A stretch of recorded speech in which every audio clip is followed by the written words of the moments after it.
Many Rooms consists of a predetermined set number of 10 stories produced between April and September in 2020. Many Rooms aims to put into practical use ideas around storytelling as design practice and as a means for preserving and transmitting design research.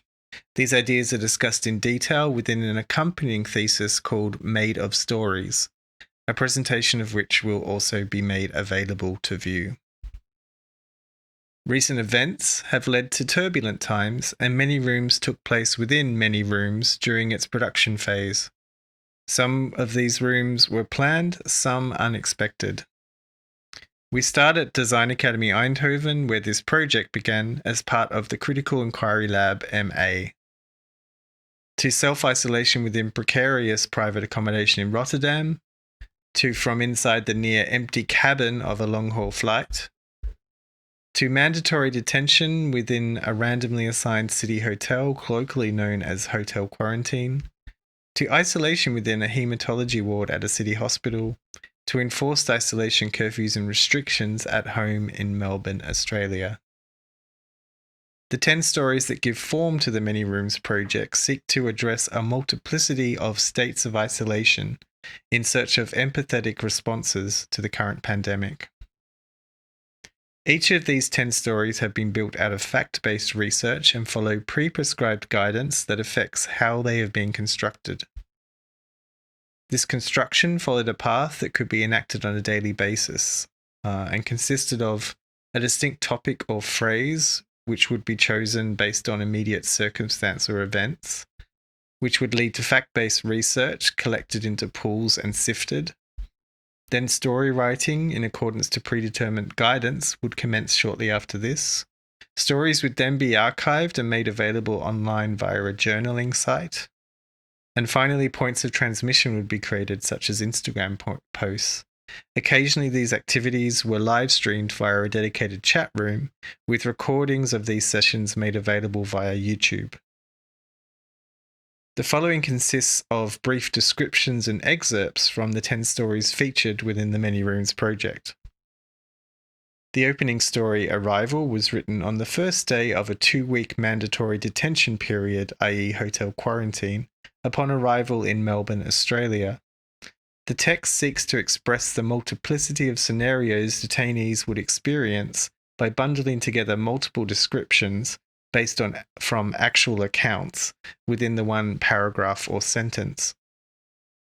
Research for this story included accounts and images of hotel rooms taken by other detainees around the city, and a material audit of the room in which the story was written, images of which were then uploaded to Instagram. They entered and stood surveying the space. The room was of an average size, larger than expected but smaller than one had wished for, was enormous, much too much uninterrupted space for just one person, was tiny. Within the room there were also smaller rooms. There was a shower room, a small lobby area, and a walk-in wardrobe, if the latter could be described as rooms. A window spanned the wall facing the door, allowing for a nestled insider's view of the city skyline, ample bird-height views of the city and beyond across the bay, a view of a breeze block entombed light well and a grubby skylight to the foyer below. It was safe to assume the room next door would be a near accurate mirrored version of this room, each room unique only in the minutest fractions of displacement between furniture and decor. And so on down the numerous corridors, a series of rooms each mirroring each other, flip-flopping around the concrete core of the building. This room's decor was neither pleasant nor particularly unpleasant, apart from a few questionable material and colour choices. There was a theme to the decor that contrasted light and dark wood veneers with a chocolate brown and teal colourway for any textiles, took cues from current interior design magazines and online sites, was very basic, although with a few odd clashing elements that looked like they were chosen based on budgetary constraints rather than supporting a cohesive theme. Fabrics were chosen for their durability and apart from stylistic considerations related to the era they came from, although they could have been mistaken for being brand new. After being quickly ushered onto awaiting buses outside the airport, then driven into Melbourne city centre before disembarking at our allocated accommodation, all us new arrivals were issued with formal detention notices marked as sensitive. Research for this second story, entitled Regulation Nation, looked at the language used around quarantine rules for arrivals to Australia, and in particular how it contrasted with similar regimes. Why was language based on legal definitions around detention so prevalent in Melbourne? We have a template from the 2008 Public Health and Wellbeing Act. It's inelegant, but I bet they never thought it would be enacted on such a wide scale as this. I mean, it's clear enough. It will need space for individual names and signatures. Attending officers and officials can handwrite their names and then the names of incoming passengers across the top there. We'll issue guidance. Again, messy and inelegant, but I wonder if we can get it retypeset so it's not a composite anymore. Maybe put some department branding on there. Makes a call, chats, hangs up. No time, it is what it is, and it is temporary. I mean, we don't want to strip people of their liberties indefinitely, do we? Together Apart sought to encapsulate the wide variety of apps and devices being used during the initial phase of enforced isolation and issues around broadband scarcity. This story was accompanied by screen grabs taken from video conferencing apps using the hotel quarantine detention space as a neutralizing backdrop. It occurred to O that they hadn't caught up with any relatives for a while. Since O and their parents had added each other to their Find My app, they could easily look up where O was, and so were less inclined to call and ask. O opened FaceTime and called fam. The video quality was not great. It was hard to hear what the two huddled faces were saying. This was typical of this time of evening now. Shaping or throttling was meant to be illegal, but just like her neighbour's Wi-Fi booster in the basement car park, seemed to be quietly tolerated by regulators. O tried calling an old friend directly afterwards, mostly on a whim after seeing their name underneath O's parents in their contact app. The connection was terrible. After a few minutes, O gave up, texting them hello instead. O tried another contact who they knew kept similar hours. This call too was of a quality that rendered it useless. What was going on? O attempted watching a few videos online, switching between accounts. Equally terrible. Then before O could launch some sort of fractured attempt at resuscitating their diminishing Wi-Fi and mobile connection, both of them just stopped.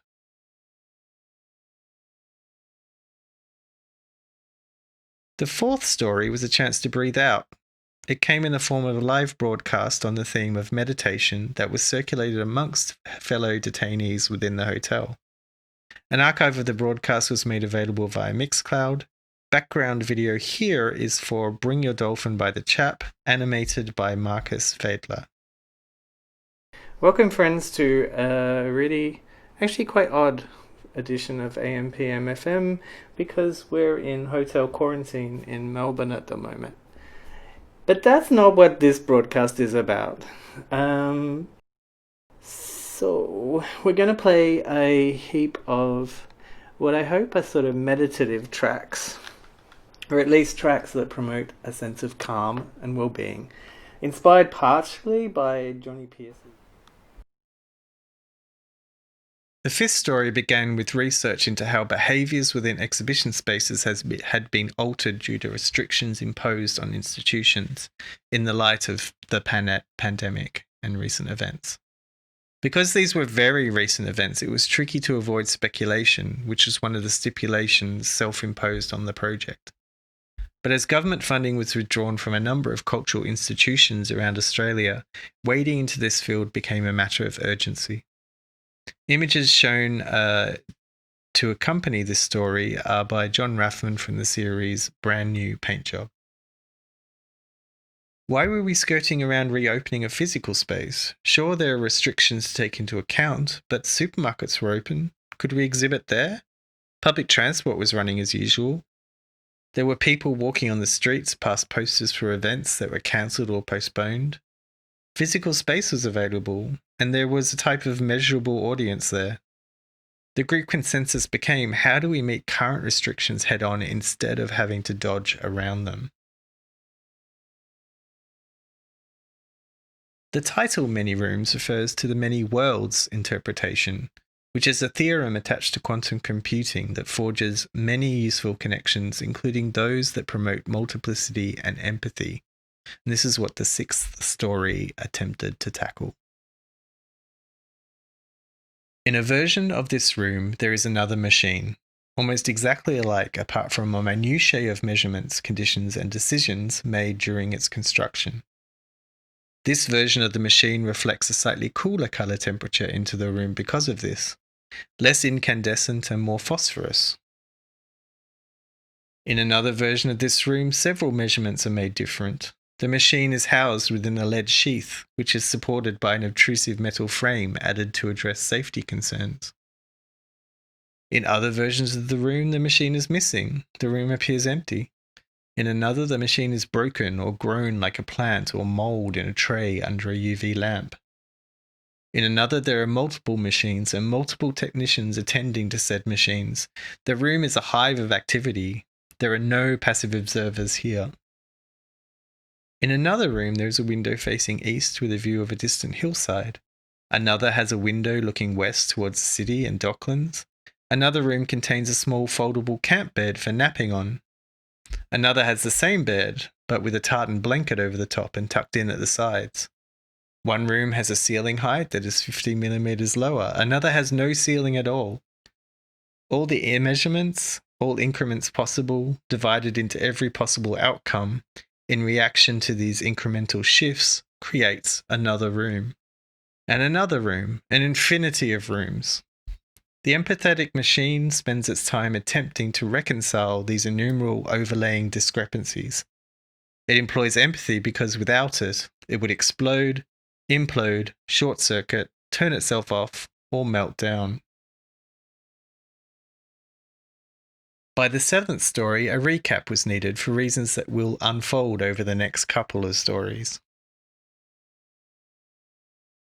The TripAdvisor partially documents a series of interactions had whilst in hospital post-hotel quarantine with an accommodation rating site, and I will talk more about the hospital stay in the next story.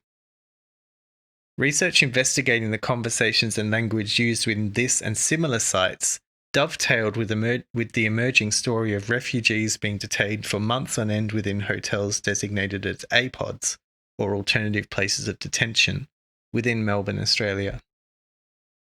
This story took the form of a series of interactions within a site accompanied by extracts from actual comments left on trip rating sites.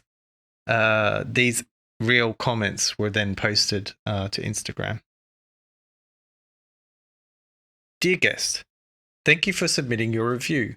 First and foremost, we are truly sorry to hear about your experience.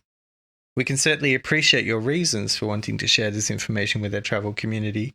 Unfortunately, we are unable to post your review at this time. This property has been designated by regulatory authorities as a quarantine and temporary detention location and only partially offers standard traveller or guest services.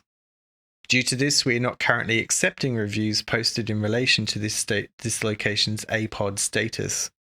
We strongly encourage you to post your thoughts and comments on our forum pages instead. Other travellers will have the opportunity to view your comments and post their thoughts regarding them. Our thoughts are with you, and we thank you for being a valuable member of our travel reviews community. Sincere regards, the reviews support team. This second last story was set aside as a reflection on an unexpected personal experience whereby a rare autoimmune disorder was triggered shortly after leaving hotel quarantine. Almost 3 weeks was spent within the newly installed and hermetically sealed rooms at the haematology ward within Royal Melbourne Hospital. The story attempts to detail advances in the treatment of conditions of autoimmune deficiency over the past few decades via a snapshot of one fictional person's early lifespan. Again, based on fact-based research. This story was transmitted to Instagram accompanied by images of products common to rooms within the haematology ward that had been designed for environments where sterility was a requirement.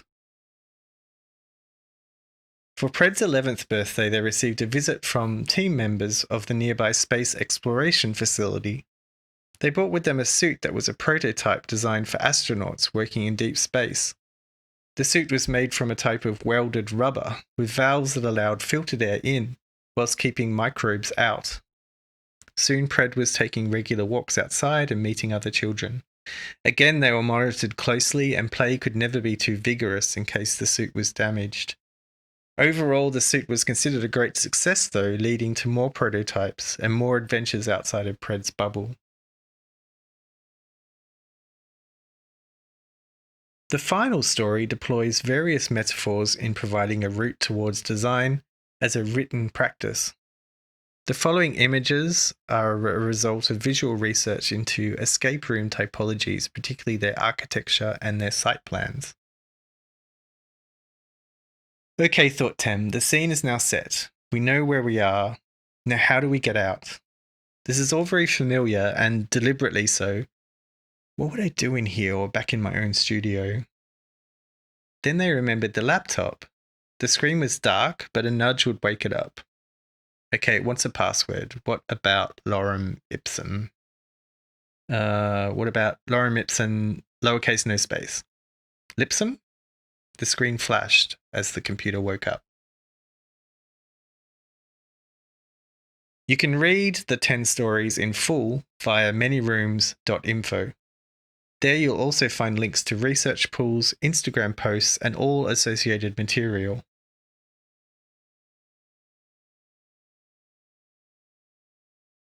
Many Rooms is a project by Michael Bojkowski, produced as part of the Critical Inquiry Lab MA at Design Academy Eindhoven.